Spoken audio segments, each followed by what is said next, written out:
اگر ہماری توجہ اللہ کی رحمت کی طرف ہو جائے تو میرے نبی پاک نے فرمایا تو رب کے بارے میں جیسا گمان کرے گا اللہ بھی تیرے لیے ویسا ہی بن جائے گا.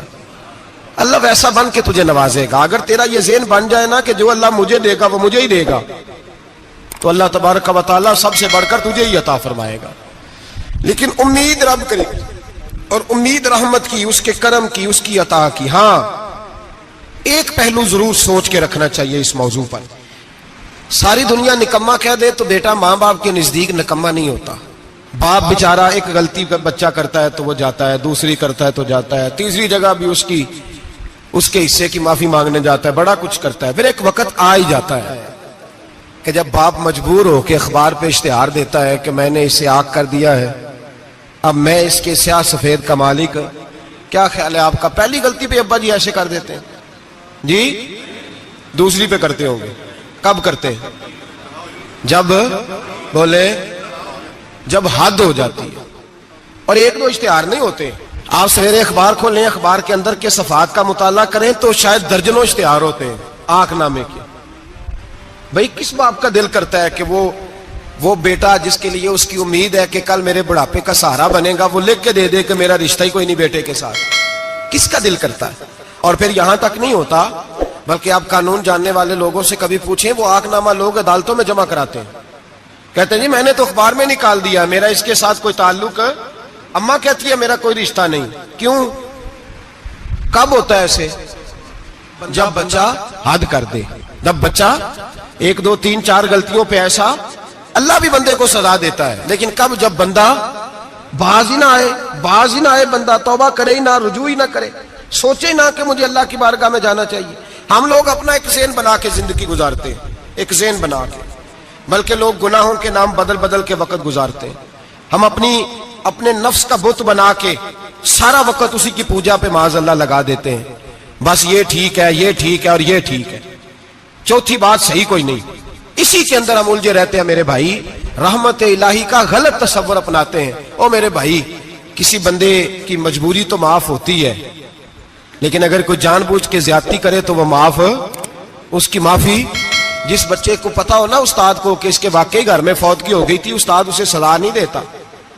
جس کا پتا ہو کہ واقعی یہ بیمار تھا تو استاد اسے کلاس میں کھڑا نہیں کرتا. جس کا پتا ہو کہ یہ زیادتی کر رہا ہے، جان بوجھ کے کر رہا ہے، استاد اسے ڈنڈوں سے مارتا ہے اور زیادہ مارتا ہے، کہتا ہے تو نالائق ہے، تو جان بوجھ کے کرتا ہے. میرے بھائی اللہ کی رحمت ہے، ہر ایک پہ برستی ہے، لیکن ایک بندہ کھڑا ہی ہو جائے رب کے مقابلے میں، وہ نہ نماز پڑھے، نہ مسجد آئے، نہ کوئی کام کرے، نہ وہ دین کی طرف توجہ کرے، نہ وہ کبھی اللہ سے استغفار کرے، نہ وہ کبھی جائز کام کی طرف توجہ کرے، ساری زندگی حرام کٹھا کرے، ناجائز کرے، تو اب تو نے حد کر دی. تیرے پاس غضب آیا نہیں بلکہ تو نے غضب کو آواز دی ہے.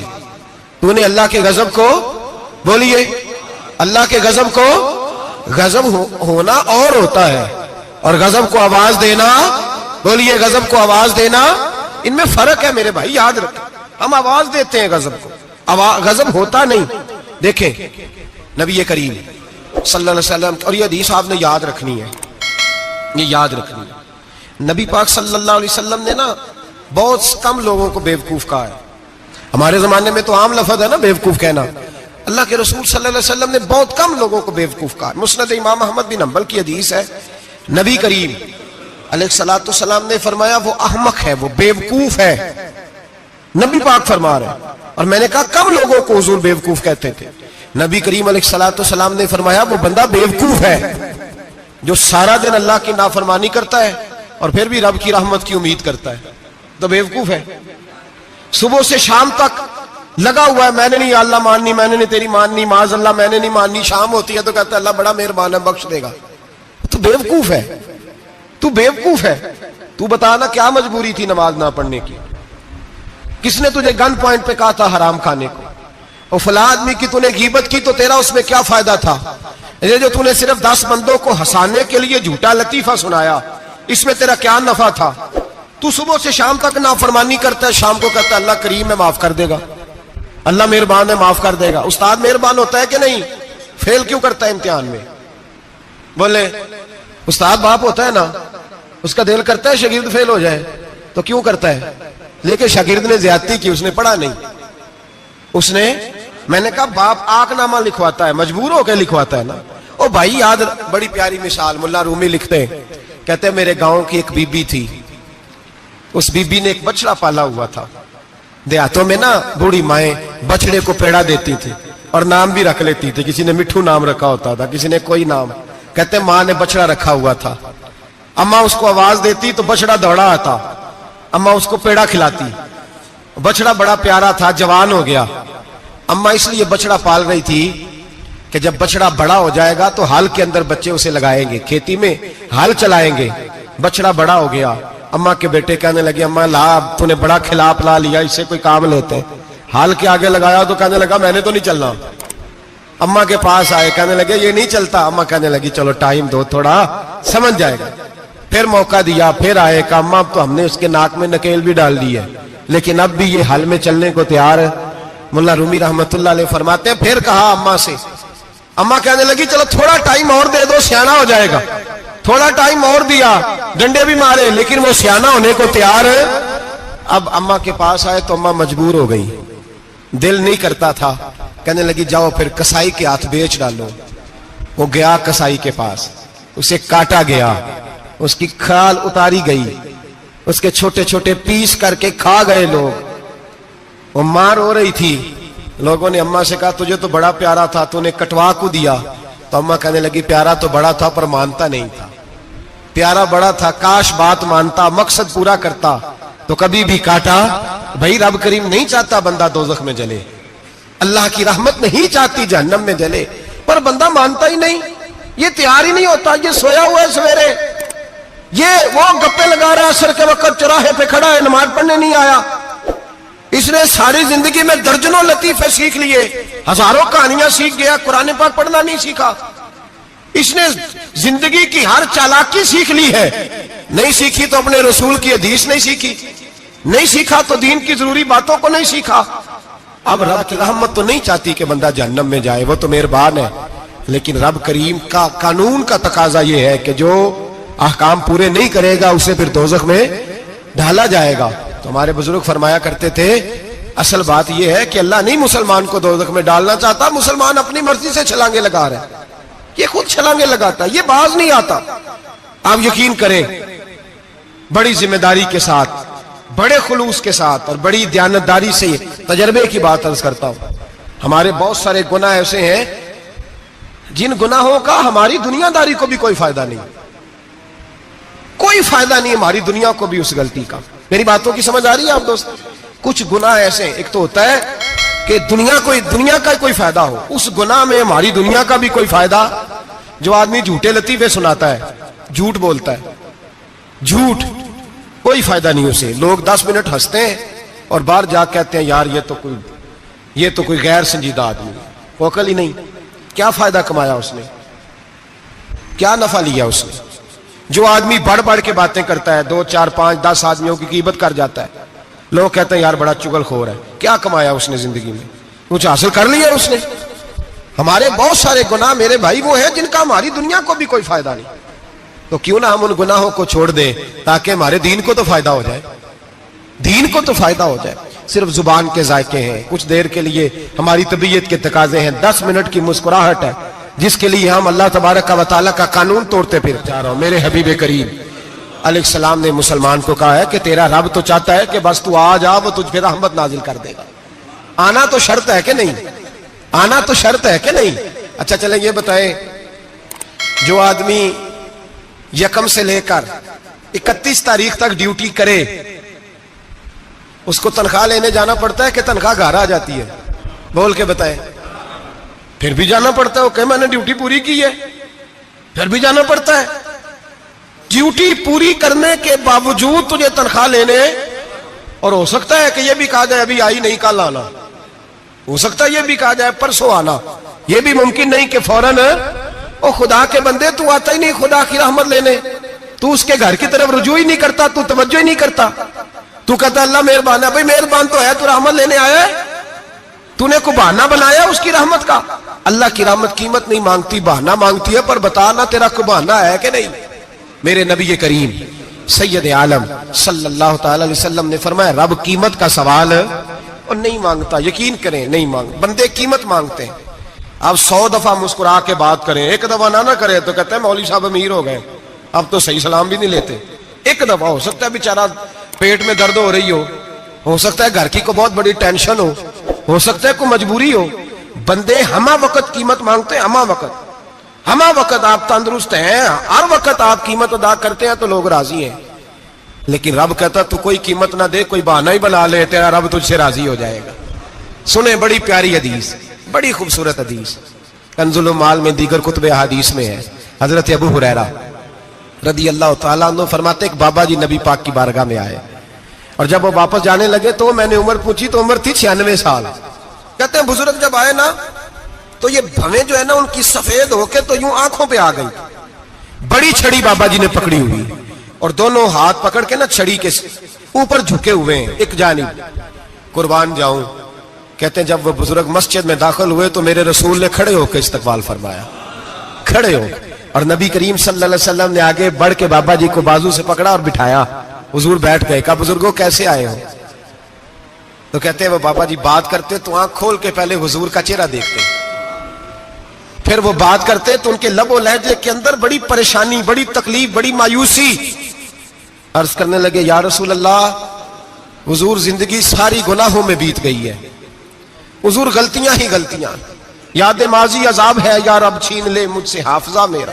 اے اللہ کے رسول بڑی لمبی فہرست ہے، پاپ ہی پاپ ہے، کالے سیاہ دفتر ہے۔ یا رسول اللہ صلی اللہ علیہ وسلم جب پلٹ کے دیکھتا ہوں حضور مجھے نیکی دکھائی نہیں دیتی۔ حضور اس عمر میں آپ کا ایک صحابی ملا ہے، اس نے بات سمجھائی ہے تو تھوڑا خیال آیا ہے، لیکن یا رسول اللہ صلی اللہ علیہ وسلم اب میرا وجود بیکار ہو گیا ہے، حضور بوڑھا ہو گیا ہوں۔ 3 باتیں کہیں بزرگوں نے اور نرالی کہیں، کہنے لگے یا رسول اللہ صلی اللہ علیہ وسلم، حضور اب تو میری کمر بھی سیدھی نہیں ہوتی کہ میں نماز ہی صحیح ادا کر سکوں، بوڑھا ہو گیا ہوں۔ یا رسول اللہ صلی اللہ علیہ وسلم اب میرے اندر طاقت نہیں کہ میں محنت مزدوری کر کے صدقے اور خیرات دے سکوں۔ یا رسول اللہ صلی اللہ علیہ وسلم اب میں تلوار لے کے جہاد بھی نہیں کر سکتا، حضور نہ میں لمبی نمازیں پڑھ سکتا ہوں، آقا نہ میں صدقات و خیرات دے سکتا ہوں، محبوبہ نہ میں دین کے لیے کوئی جہاد کر سکتا ہوں، بیکار وجود ہے، بیکار وجود کو تو گھر والے برداشت نہیں کرتے، بچے دعا کرتے ہیں یا اللہ ابا جی کو پردہ دے دے، اماں کو پردہ دے دے، بیکار ہو گیا ہوں اور آج آیا ہوں تو مجھ بیکار کو میرا رب قبول کر لے گا؟ آج کلمہ پڑھوں تو بیکار ہوں، کسی کام کا نہیں، نہ نماز نہ صدقات نہ جہاد، قبول کر لے گا؟ حضرت ابو ہریرہ فرماتے ہیں جیسے برسات میں بارش کی جھڑی لگتی ہے، یوں مصطفیٰ کی آنکھوں سے جھڑی لگ گئی، حضور کھل کے روئے، کھل کے۔ اور میرے حبیب پاک نے فرمایا بزرگوں بڑے مجاہد ہیں، دین کے لیے جہاد کرنے والے بڑے ہیں، رب کریم کو آپ کی تلوار کی اتنی حاجت نہیں، اور فرمایا اس کے خزانے کوئی خالی تو نہیں کہ آپ ہی گویا صدقہ دیں گے تو بھرے جائیں گے، اور فرمایا پھر رب کریم کی شان میں اضافہ نہیں کرتی عبادتیں، وہ تو بندے کو نفع دیتی ہیں۔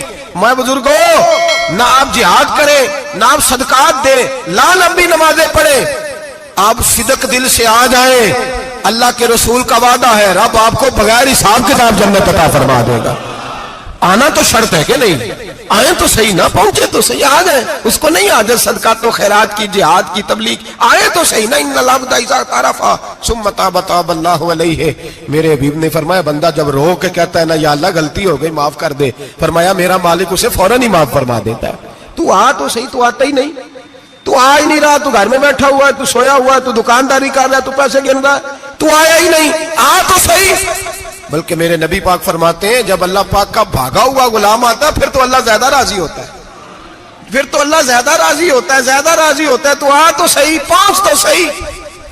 بلکہ صوفیات اور بات کرتے ہیں، وہ کہتے ہیں تو کبھی بھول کے بھی رب رب کرے تو اللہ تو اسے بھی قبول کر لیتا ہے، بھول کے۔ ملا رومی کہتے ہیں بنی اسرائیل کا بندہ ہے، صنم پتھر کو کہتے ہیں، بت کو کہتے ہیں، بت کے سامنے کھڑا ہے اور ساری رات کہتا ہے یا صنم یا صنم یا صنم، اے پتھر اے بت، ساری رات پکارتا رہا۔ رات گہری ہو گئی، نیند کا غلبہ، تھک گیا، سونے کے قریب آیا تو غلطی سے منہ سے نکل گیا یا صمد، یا صنم کی جگہ نکل گیا۔ رب کریم نے فرمایا جبریل دوڑ کے جا، جو مانگتا اسے دے دے، حضرت جبریل عرض کرتے ہیں مولا بھول کے تیرا نام لے رہا ہے، بھول کے لے رہا ہے. تو رب کریم نے فرمایا چل نام تو میرا ہی لے رہا ہے نا، میرا لے رہا ہے نا. یا اللہ وہ اللہ کریم نے فرمایا جھوٹے کے سامنے ساری رات کا کھڑا ہے، ساری رات کا پکار رہا ہے، اسے کچھ نہیں ملا تو سچے کا نام لیا ہے. اگر میں بھی کچھ نہ دوں اور بت میں اور مجھ میں فرق کیا رہ جائے گا؟ جا جو مانگتا ہے جھولی بھر کے دے، نام تو لیا ہے نا. او بھائی تو بہانا تو بنانا، آ تو صحیح نا، تو یہاں آ جا، پہنچ جا، آ جا، بس بیٹھ جا، اس کی بارگاہ ناز میں حاضر تو ہونا. تجھے فرصت ہی نہیں. تو یاروں کے لیے ٹائم نکالتا ہے، بازاروں کے لیے ٹائم نکالتا ہے، گلیوں کے لیے ٹائم نکالتا ہے، چوکوں چوراہوں کے لیے ٹائم نکالتا ہے، ہفتے میں ایک دن ہوٹلنگ کے لیے بھی جاتا ہے، لیکن کبھی چھپ کے 2 نفلوں کی تجھے توفیق نہیں ہوتی. اور میں کئی دفعہ کہہ چکا ہوں جس بندے کو بغیر عبادت کے رزق زیادہ ملنے لگ جائے اس پر آزمائش ہوتی ہے رب کریم کی. اللہ فرماتا ہے اس کو پیسے دو، اسے آنے نہ دینا، اس کو چل پیسے دوڑ جا. لوگ سمجھتے ہیں میں بڑا ذہین و عقل مند ہوں، دیکھو میں اپنی ہوشیاری سے چلاکی سے آگے نکل گیا. تو آزمائش ہے، یہ تو آزمائش ہے رب کریم کی طرف سے، یہ تو اس کی خفیہ تدبیر ہے. میرے بھائی اس کی بارگاہ ناز تک جو آ گیا، آنا تو ہماری ذمہ داری ہے کہ نہیں؟ پھر اس کی رحمت آگے بڑھ کے استقبال کر لیتی ہے، پھر اللہ کا فضل اس کو تھام لیتا ہے اس بندے کو. اور خدا کی رحمت کتنی زیادہ ہے. میرے حبیب کریم سید عالم صلی اللہ علیہ وسلم نے فرمایا اللہ نے اپنی رحمت کے 100 حصے کیے. حضور فرماتے ہیں ایک حصہ اللہ نے دنیا میں نازل کیا ہے. کتنا؟ ایک حصہ. فرمایا یہ جو ماں بیٹے سے پیار کرتی ہے، باپ بیٹے کے لیے مزدوری کرتا ہے، یہ جو بہن بھائی کے لیے روتی ہے، یہ جو بیوی شوہر کے لیے دعا مانگتی ہے، یہ جو بچے ماں باپ سے پیار کرتے ہیں، فرمایا یہ اس ایک رحمت کا نتیجہ ہے، ایک رحمت کا نتیجہ. تو صحابہ کہنے لگے یا رسول اللہ وہ 99 کدھر ہیں؟ نبی پاک نے فرمایا رب کریم نے سنبھالی ہوئی ہے، قیامت کے دن تمہیں عطا فرمائے گا. ابھی تو ایک نازل کی ہے. ابھی اللہ نے، ایک بزرگ تھے ہمیں تفسیر پڑھایا کرتے تھے، تفسیر کے استاد تھے. میں نے ان سے ایک دن کہا، میں نے کہا حضرت صاحب کچھ باتوں میں نا میں اڑ جاتا ہوں، میں اپنے آپ کو اتنا لائق نہیں سمجھتا، تو کہیں کہیں نا ذہن الجھ جاتا ہے، تو کبھی الجھ جاتا ہوں. ایک سوال کئی دنوں کا ہے، اصول تفسیر کا مسئلہ ہے، تو ذرا کچھ چیزیں ایسی ہوتی ہیں بزرگ کہتے ہیں جو کتابوں سے نہیں ملتی، صرف سینوں سے ملتی ہیں. کورس تو فقط لفظ ہی سکھاتے ہیں، یہ آدمی ہے جو آدمی بناتے ہیں. میں نے کہا صاحب یہ سمجھ نہیں آئی کہ یہاں بھی صاحب وہاں بھی صاحب. کہنے لگے جی کس طرح؟ میں نے کہا جی یہاں قبر میں بھی سوالوں کے جواب اور پھر قیامت میں بھی. مجھے کہنے لگے جاؤ امام راضی کی تفسیر اٹھا کے لاؤ. میں تفسیر ان کے سامنے لا کے رکھی تو کہنے لگے یہ سیدنا یوسف علیہ السلام کا واقعہ ذرا دیکھو تفسیر یوسف میں. اس میں ایک عجیب بات لکھی ہے. حضرت یوسف علیہ السلام کے زمانے میں قحط ہو گیا، تو جناب یوسف علیہ السلام نے، کیونکہ آپ اللہ کے نبی سے پہلے سے جان گئے قحط ہوگا، تو حضرت یوسف نے گندم پہلے سٹاک کر لی تھی بہت زیادہ. باقی علاقوں میں جب قحط پڑا نا، اب سب لوگوں نے مصر کی طرف رجحان کیا گندم لینے کے لیے. تو حضرت یوسف علیہ السلام نے نا شہر کے دروازے پر بندے کھڑے کر دیے. فرمایا جو بندہ آئے نا اس سے 2 سوال پوچھنا. جو آئیں گے لوگ گندم خریدنے، جو آئے 2 سوال پوچھنا. ایک پوچھنا کہاں سے آیا ہے، اور ایک پوچھنا لے کے کیا آیا ہے. ایک پوچھنا، سمجھ آ رہی ہے بات، اور دوسرا پوچھنا کہ لے کے سونا لے کے آیا ہے، چاندی گندم خریدنی ہے تو کیا چیز لے کے آیا ہے، کہ نگد پیسے لایا ہے، یہ پوچھ لینا. جو آئے 2 باتیں پوچھنا. ایک پوچھنا کہاں سے آیا ہے اور دوسرا پوچھنا کیا. ایک روایت میں 3 سوال بھی ہیں، لیکن فرمایا پوچھنا 2 سوال ضرور. انتظار تھا نا بھائیوں کا کنان سے آنے والوں کا. فرمانے لگے سب سے 2 سوال پوچھنا. جب کنان والے آئے نا ان سے صرف اتنا پوچھ لینا کہ وہ کہاں سے آئے ہیں. اگر پوچھے نا کنان سے آئے ہیں تو پھر یہ نہ پوچھنا کیا لے کے آئے ہیں، پھر میں جیب میں خود ٹٹول لوں گا وہ کیا لے کے آئے. باقیوں سے 2 سوال. جب میرے بھائی آئے نا، بھائی بھائیاں دے ویری ہوندے تے بھائی بھائیاں دیا باواں، جب میرے بھائی آئے تو ان سے یہ نہیں پوچھنا کہ وہ کیا، بس یہ پوچھنا کہ کہاں سے. اتنی بات پوچھنا، باقی میں پوچھ لوں گا. آپ فرمانے لگے رب بھی فرشتوں سے کہتا ہے تم قبر میں نا میرے بندوں سے زیادہ سوال نہ کرنا، بس یہ پوچھ لینا مجھے مانتے ہیں، میرے نبی کو مانتے ہیں. قبر میں تم اتنے سوال پوچھ لینا، باقی لے کے کیا ہے وہ میں خود ہی پوچھ لوں گا. فرشتوں کے سامنے رب کریم اپنے بندے کو بے آبرو کرنا، بس تو یہ بتا دے اللہ رسول کو مانتا ہے کہ نہیں. باقی جو تیرا حساب کتاب ہے نا، اللہ فرماتے ہیں میں قیامت میں کر لوں گا، میں پوچھ لوں گا اس کا کیا علاج کرنا ہے. بس تم اتنا بتا دو مجھے مانتے ہو، میرے رسول کو، میرے بھائی، میرے نبی کریم علیہ السلام فرماتے ہیں جو بندہ توبہ کرنے والا تھا, اللہ کی بارگاہ میں آنے والا تھا, بار بار توبہ کرتا تھا, احساس رہتا تھا, اسے احساس تھا, آیا کرتا تھا, پھر بھی غلطیاں ہو گئی, قیامت کے دن رب کریم اپنے فضل کی چادر اس پہ ڈالے گا, فضل کی چادر ڈالے گا, اور رب کریم اس سے پوچھے گا یہ گناہ کیا تھا, اور نبی پاک فرماتے ہیں اس نے بڑے بھی گناہ کیے, اللہ چھوٹے چھوٹے گناہوں کے بارے میں پوچھے گا, یہ غلطی کی تھی, یہ گناہ, بندہ ڈر رہا ہے, وہ کہہ رہا ہے پتہ نہیں سزا کیا ملے گی, کیونکہ دنیا میں بھی ڈرتا رہا, یہاں بھی ڈر رہا ہے. شرط یہ ہے کہ احساس والا ہو, آتا رہو, پھر بھی غلطیاں ہو گئی, خیال کرتا تھا, محنت کرتا تھا, نیک ہونے کی جدوجہد کرتا تھا, کوتاہیاں رہ گئی, یہ گناہ کیا تھا یا اللہ بھول گیا تھا, یہ گناہ کیا اللہ مجھ سے غلطی ہو گئی, یہاں بھی کیا تھا یا اللہ غلطی ہو گئی. نبی پاک صلی اللہ علیہ وسلم فرماتے ہیں چھوٹے چھوٹے گناہ اللہ دکھا رہا ہے, اور اس سے کہہ رہا ہے یہ کیا تھا, مانتا جا رہا ہے. رب کریم فرماتا ہے پتہ ہے میں تیرے ساتھ کیا کرنے والا ہوں, ٹانگیں کانپ گئی, یا اللہ پتہ نہیں. فرمایا میں تجھے ان گناہوں کے بدلے نیکیاں دینے لگا ہوں, ان گناہوں کے بدلے نیکیاں. نبی پاک فرماتا ہے فٹافٹ ہی بول پڑا, کہنے لگا یا اللہ میں نے تو بڑے بڑے گناہ بھی کیے, اگر تو نے گناہوں کے بدلے نیکیاں دے دیا تو میرے تو بڑے بڑے پاپ بھی ہیں, وہ دوسرے کدھر ہیں. تو میرے حبیب کریم علیہ الصلوۃ والسلام فرماتے ہیں رب مسکرائے گا جو رب کی شان کے لائق ہے. اللہ فرمائے گا تیرے دل میں احساس تھا, تو آیا کرتا تھا, تو توبہ کرتا تھا, تو میری بارگاہ ناز میں آتا تھا, پتہ تیرے اوپر چادر کیوں ڈالی ہے یا اللہ نہیں. فرمایا میں تجھے اپنی رحمت کی چادر میں چھپا کے جنت میں داخل کرنا چاہتا ہوں. میرے بھائی تو آ تو صحیح, تو پہنچ تو صحیح, خدا را. یہ جو جتنی دنیا داری ہے نا, یہ تو آپ ہر وقت کریں گے تو راضی ہوں گے لوگ, ہر وقت. اور یہ جو ہم نے پلاننگ کی ہوئی ہے نا کہ میں فلانا کام کر کے سیانا ہو جاؤں گا, تو اتنی مہلت نہیں دی اللہ پاک نے.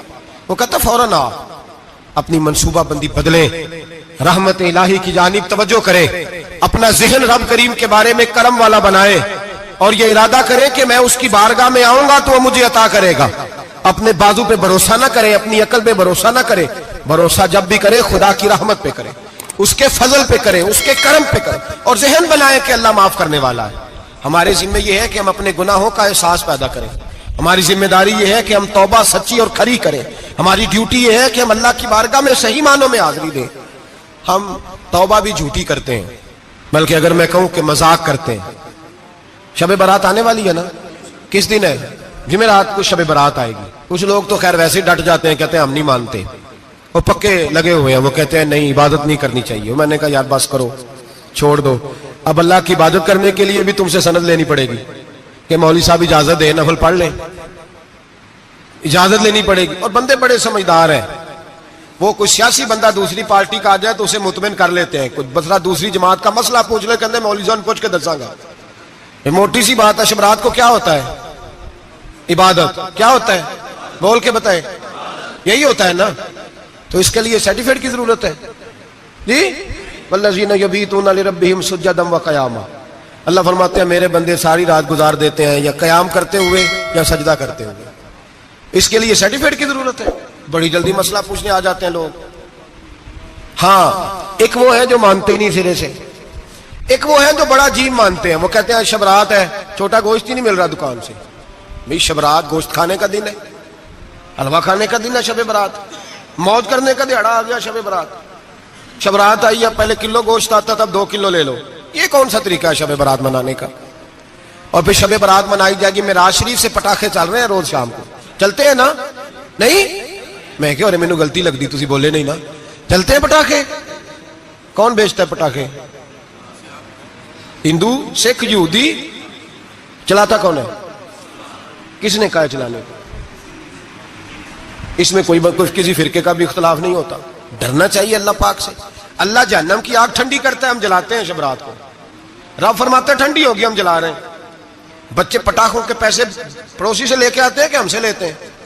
ہم منع کیوں نہیں کرتے؟ جوتے نہ پالش کرنے پہ تو تھپڑ لگتے ہیں, تو پٹاخے والے بچے کو نہیں پوچھا جا سکتا؟ باپ کی ذمہ داری ہے. اور محدثین نے مسئلہ لکھا ہے, اگر بچہ نابالغ کوئی غلطی کرتا ہے تو اس کا باپ ذمہ دار ہے, جواب دے اس کی جگہ پر.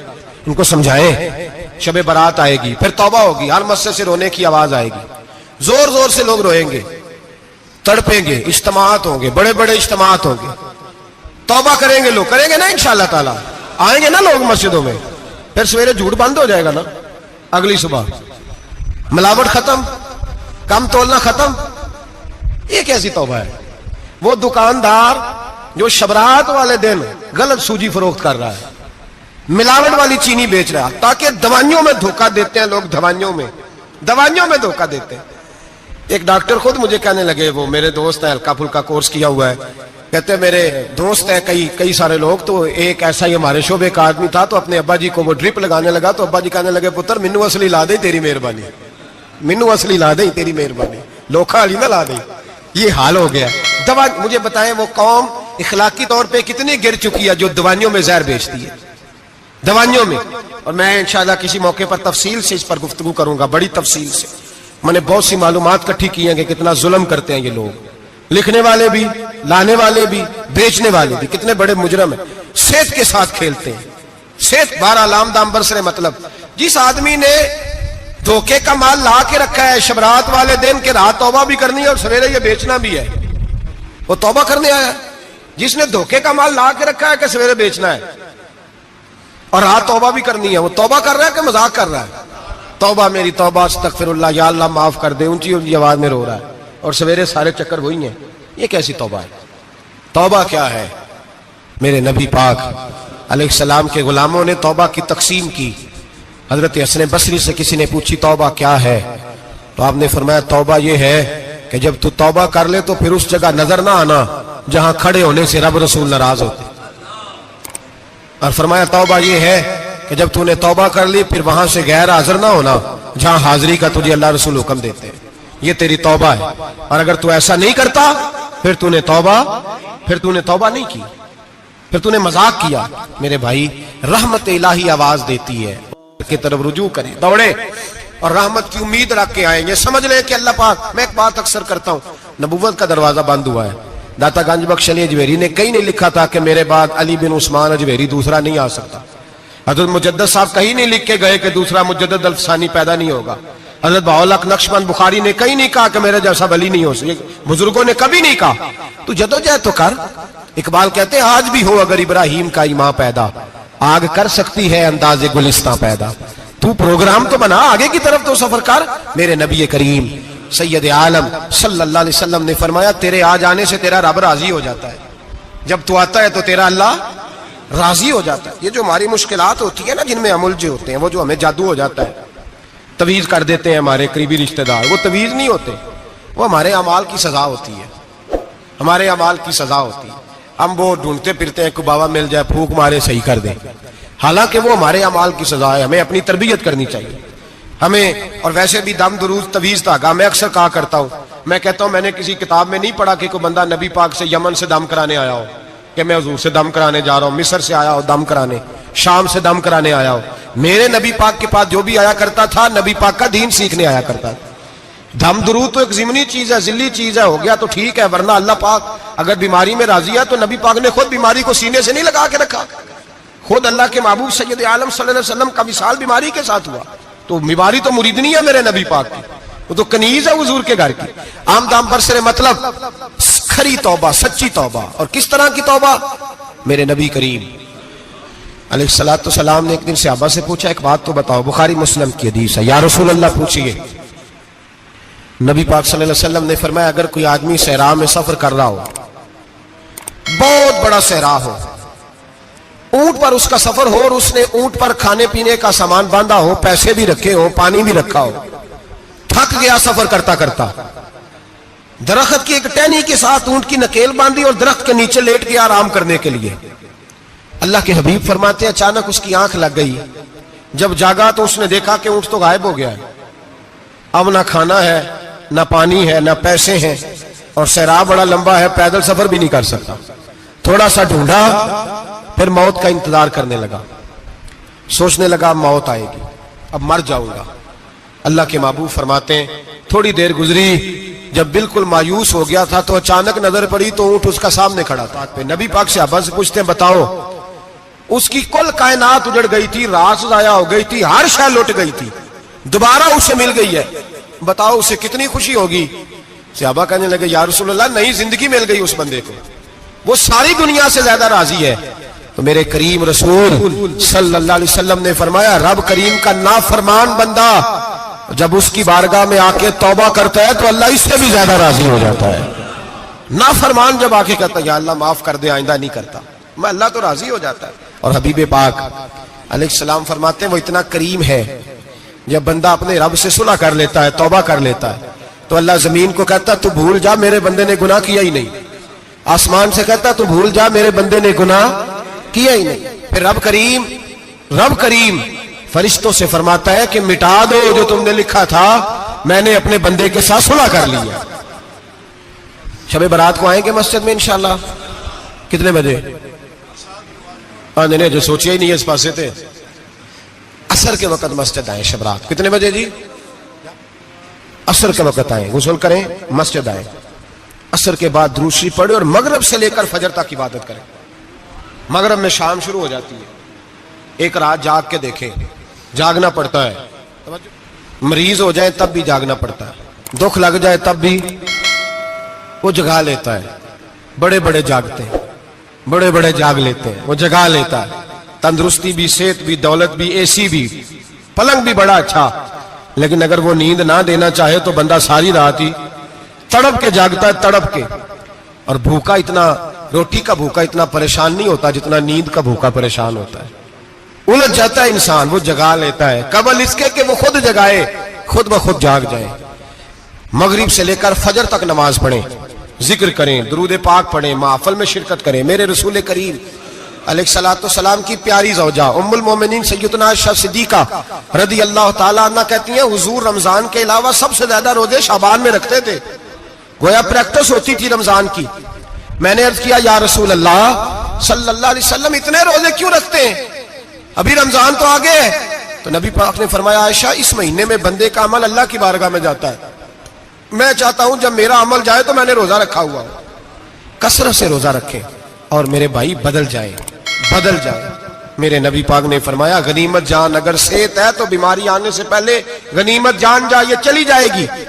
بیمار آدمی سے کچھ بھی نہیں ہوتا, غنیمت جان لے لمحوں کو کچھ کر لے. اور اگر تیرے پاس فرصت ہے تو غنیمت جان لے مصروف ہونے سے پہلے پہلے. میرے حبیب کریم سید عالم علیہ السلام کے غلام فرماتے ہیں کہ نبی پاک صلی اللہ علیہ وسلم نے ہمیں مثال دے کے سمجھایا. مدینے میں جو قبیلہ سب سے زیادہ بکریاں پالتا تھا وہ بنو کلب کا قبیلہ تھا, اور فرماتے اتنی بکریاں تھیں کہ ان کی بکریاں ہم نے کبھی نہیں گنی تھی. نبی پاک علیہ السلام نے فرمایا جب شعبان کی 15ویں رات آتی ہے, یہ ترمذی کا لفظ ہے, فرمایا جب شعبان کی 15ویں رات آتی ہے تو بنو کلب کے قبیلے کی بکریوں کے بالوں کی تعداد کے مطابق اللہ میری امت کے افراد کی بخشش فرما دیتا ہے.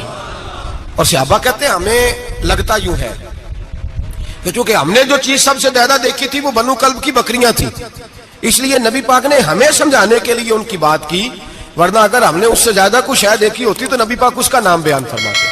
ہمیں سمجھانے کے لیے فرمایا بنو کلب کے قبیلے کی بکریوں کے بالوں کی کسی ایک بکری کے بال بھی بندہ گن سکتا.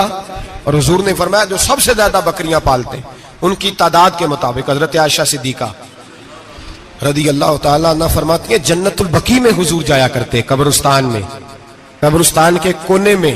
اللہ کے رسول کو میں نے نماز پڑھتے بھی دیکھا 15ویں رات کو, اور فرماتی ہیں حضور بقیع والوں کے لیے بخشش کی دعا بھی کرتے. قبرستان بھی جائیں شب برات کو, ان کے لیے دعا بھی کریں. اور پھر میرے بھائی شب برات کو للہیت کے ساتھ آئیں, لوٹنے کا پروگرام بنائیں, اس سے قبل کے رب کریم خود جکڑ کے لے آئے, خود بخود آئیں, اس کے کرم کی طرف توجہ کریں, اس کی رحمت کی طرف توجہ کریں. میرے رسول کریم صلی اللہ علیہ وسلم کے پاس ایک دیہاتی آئے, مولا علی شیر خدا فرماتے ہیں میں بھی حاضر تھا. کہتے کبھی کبھی سادے بندے آتے تھے پر بڑی عجیب ہی بات کر جاتے تھے. کہتے ایک دیہاتی آئے, تامت باندھی ہوئی اور سادہ سا رومال کندھے پہ رکھا ہوا ہے. نبی پاک کے پاس آئے اور حضور سے دل لگی کرنے لگے, حضور سے دل لگی کرنے لگے, میٹھی باتیں کہنے لگے یا رسول اللہ ایک مسئلہ پوچھنے آیا ہوں. فرمایا پوچھو. عرض کرتے ہیں حضور قیامت میں حساب کون لے گا؟ قیامت میں اب کس کو نہیں پتا کون حساب لے گا, دل لگی کی بات ہے نا, کون لے گا؟ نبی پاک نے فرمایا اللہ حساب لے گا. تو کہتے ہیں اس نے نا اور جملہ کہا تو ہم اس کی بات پہ حیران ہو گئے, کہنے لگے یا رسول اللہ واقعی اللہ حساب لے گا؟ تو کہتے ہیں نبی پاک مسکرائے, فرمانے لگے تجھے تیری مار ہوئے, میں سچی تو کہہ رہا ہوں, تو کس طرح کی بات کر رہا ہے, اللہ حساب لے گا. حضرت علی فرماتے ہیں اس نے رومال اٹھایا کندھے پہ رکھا, کہنے لگے یا رسول اللہ اگر رب حساب لے گا تو پھر اس نے معاف ہی کر دینا ہے, یہ کہہ کے وہ چلا گیا, یہ لفظ کہہ کے وہ چلا گیا. تو حضرت مولا علی کہتے ہیں میں نے حضور کا چہرہ دیکھا تو گلاب سے بھی زیادہ کھلا ہوا تھا, میں نے نبی پاک کا چہرہ دیکھا تو چاند سے بھی زیادہ روشن تھا. میں نے کہا حضور یہ کیا کہہ گیا ہے؟ نبی پاک نے فرمایا بندہ بڑا سادہ تھا, بات بڑی پیاری کر گیا ہے, بڑی پیاری کر گیا ہے. حضور نے فرمایا علی رب کریم ہے, اور کریم جب غالب ہوتا ہے تو کرم ہی فرمایا کرتا ہے, وہ کرم ہی کرتا ہے, وہ معاف ہی کرتا ہے, وہ معاف ہی کرتا ہے. اللہ معاف کرتا ہے. پر میں نے کہا کوئی معافی لینے آئے ہی نہ تو کوئی معافی لینے. ایک اور بات بھی آخر میں سمجھانی ہے آپ کو, وہ بھی سمجھ لیں. ہم جب کسی رشتہ دار کو راضی کرنے جاتے ہیں نا, ناراض ہو, تو ہمیں پتہ چل جاتا ہے کہ یہ وقت ٹپانے آیا یا راضی ہو گیا. دو قسم کے لوگ ہوتے ہیں, کہتے ہیں چلو برادری آ گئی میں چلتا ہوں, پر کس طرح ٹائم پہ ٹائم آؤں گا, 200 دے کے گھر آ جاؤں گا.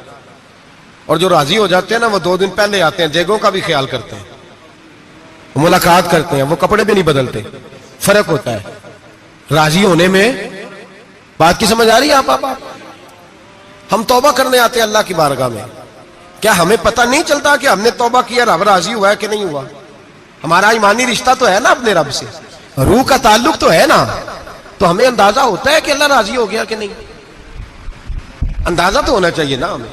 یہ بات کہنے کی نہیں, یہ بات محسوس کرنے کی ہے, اس کو محسوس کریں. ہم جب اللہ کی بارگاہ میں آئے تو پھر ہمیں اندازہ ہونا چاہیے کہ میں نے منا لیا ہے کہ نہیں منا سکا, میں اس کو راضی کر کے اٹھ رہا ہوں کہ نہیں اٹھ رہا. اگر بغیر راضی کیے اٹھے ہو تو پھر فارمیلٹی کرنے آئے تھے, پھر راضی کرنے نہیں آئے تھے. حضرت فضائل ابن عیاض رحمت اللہ تعالی علیہ فرماتے کہ دن میں نے سر سجدے میں رکھا اور میں نے کہا خدا بندہ آج مجھے پتا چلے گا کہ تم مجھ سے راضی ہے کہ ناراض ہے, تو پھر ہی میں اٹھوں گا. آپ فرماتے ہیں مجھے چاروں کونوں سے آواز آنے لگی کہ تیرا رب راضی ہو گیا ہے. اور فرماتے ہیں جس جگہ میں سجدہ کر رہا تھا وہ زمین بھی بولنے لگی کہ بس کر دے, عرش کا مالک تجھ سے راضی ہو گیا ہے. لیکن شرط یہ ہے, حضرت حبیب اجمی رحمت اللہ علیہ فرماتے ہیں میں سود کا کاروبار کرتا تھا توبہ کرنے سے پہلے. کئی دفعہ میں نے توبہ کی تھی, لیکن میری اس توبہ کے اندر صداقت نہیں ہوتی تھی. میرا دل بھی گواہی دیتا تھا کہ یہ نا بہت سارے بندے کہتے ہیں آئندہ نہیں کرتا, وقت ٹپاتے ہیں. جس طرح بندوں کو دھوکہ دیتے ہیں اس طرح معاذ اللہ توبہ بھی اسی طرح کی کرتے ہیں, لیکن بعد میں دوبارہ اسی ڈگر پہ چل نکلتے ہیں جس پہ پہلے ہوتے ہیں. آپ فرماتے ہیں میں کئی دفعہ توبہ کرتا تھا تو توڑ دیتا تھا. آج میں نے توبہ کی. کس طرح کی؟ سود کا میں دھندا کرتا تھا تو میں سود کے پیسے لایا, گوشت پکنے کو دیا بیوی کو, سود کے پیسوں کا. میری بیوی نے ہنڈیا چڑھائی, تھوڑی دیر گزری تو وہ سارا گوشت خون بن گیا. میری بیوی اٹھا کے لائی, کہنے لگی لے جائیے جو تو غریبوں کا خون نچوڑ کے لایا تھا نا, یہ خون بن گیا, خود بھی پی اور اولاد کو بھی پلاؤ. کہتے ہیں میں نے سچی توبہ کا فیصلہ کیا. آج پہلے میں سچی توبہ کا ارادہ نہیں کر, آج سچی توبہ کا فیصلہ کیا اور میں نکلا. حضرت حسن بصری کے پاس گیا, ان کی بیعت ہوا, توبہ کی, انہوں نے مجھے اعمال بتائے, کھری توبہ کی. کہتے ہیں جب توبہ کے لیے گھر سے نکلا تو چھوٹے چھوٹے بچے کھیل رہے تھے. ایک بچہ کہنے لگا پیچھے ہٹ جاؤ, بہت بڑا سودیا ہے, اس کا سایہ بھی پڑ گیا تو ہمارے اندر نحوست آ جائے گی, پیچھے ہٹ جاؤ, سود کا دھندا کرتا ہے. کہتے ہیں مجھے اور چوٹ لگی کہ یا اللہ تیری چھوٹی چھوٹی مخلوق بھی یہ سمجھتی ہے. کہتے ہیں میں توبہ کرنے گیا تو کھری توبہ کر کے آیا, حضرت حسن بصری کے پاس رو کے توبہ کی. میں وہاں سے واپس آیا تو بچے ابھی کھیل رہے تھے. کہتے ہیں وہ بچہ جو پہلے بولا تھا کہ پیچھے ہٹ جاؤ بڑا سود والا ہے, نحوست پڑ جائے گی, وہ بچہ پھر آواز دے کے کہنے لگا دوستو پیچھے ہٹ جاؤ, رب کریم کا ولی آ رہا ہے, اللہ کا بندہ آ رہا ہے. کہیں ایسا نہ ہو ہمارے پیروں سے گرد رڑے اور اس ولی کے اوپر پڑے اور اس کی توہین ہو جائے, اللہ ہم سے ناراض نہ ہو جائے ولی کی توہین کر کے, پیچھے ہٹ جاؤ. آپ فرماتے ہیں میں نے تڑپ کے آسمان کی طرف دیکھا اور میں نے کہا یا اللہ مجھے سمجھ آ گئی ہے کہ کھری توبہ کیا ہوتی ہے, سچی توبہ, اصل توبہ کیا ہوتی ہے. جھوٹ موٹ کی توبہ نہ کریں. شب برات کو آئیں اور بڑا دیانتداری کا مشورہ دیتا ہوں, دل کو سنبھال کے آئیں. اگر جھوٹ نہیں چھوڑنا, فریب نہیں چھوڑنا, ہم نے مسجد کی حاضری کی پابندی نہیں کرنی تو پھر توبہ کے لفظ پکارنا دھوکہ ہے, پھر یہ دھوکہ ہے, پھر یہ مذاق ہے, پھر مذاق نہ کریں. آنا ہے تو کھری توبہ کے ارادے سے آئیں, کھل کے آئیں. انشاءاللہ ہر سال ہم بھی ساری رات یہاں بیٹھتے ہیں, آپ سے بھی گزارش کریں گے کہ چھٹی نہ کریں, وقت پہ آئیں, مغرب میں آئیں, نوافل ادا کریں, عشاء کے بعد نوافل پڑھیں.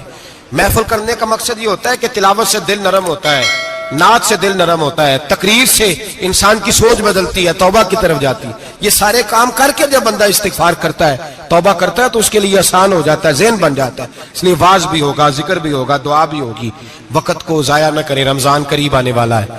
بزرگ کہتے ہیں اگر شب برات پہ سچی توبہ کر لو گے تو پھر رمضان میں جو نیکیاں کرو گے وہ تمہارے پاس سٹاک بن جائے گا، وہ تمہارے پاس خزانہ اکٹھا ہو جائے گا.